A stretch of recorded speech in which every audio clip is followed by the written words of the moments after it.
Bulk carrier Cuba 11.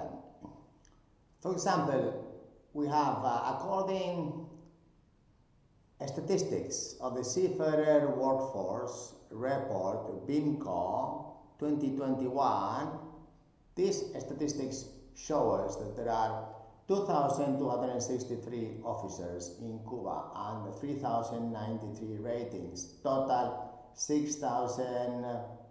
5,356. That's according to the statistics of 2010.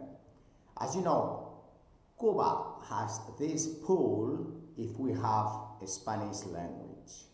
What are the wages today, 2025, 26th of June? Let's say a master 3,700, the chief officer 2,400, the second officer 1,900, the chief engineer 3,300, second engineer 2,900, the third engineer 1,800, then oiler 1,200, the fitter 1,200, and the electromechanic 1,900, AB 1,088, cook 1,900. So these wages today you could apply for your bulk carrier if you have a Spanish language today, which general cargo type ships, of course, not US visa.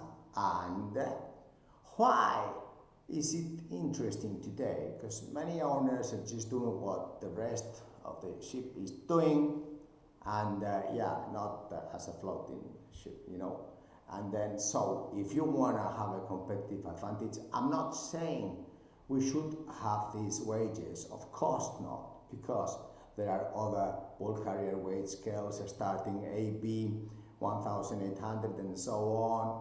But think about it, if you don't need US visa and you're talking about Caribbean, Pacific, Atlantic trade with Europe, Cuba is very close, and why not?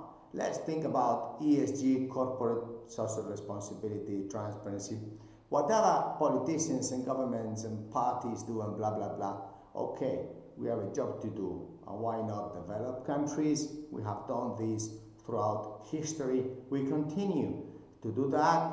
And therefore, if you are a bulk carrier ship owner with those type of, for example, Cyprus flag is very friendly to Cuban officers and so on. Also, we have Panama, Liberia, Bahama, Bermuda, Mars, and so on. Please contact us. Candina is the right solution for you. We can make responsible wage scales competitive like other Asian countries have, and let's do it yesterday. Thank you, bye.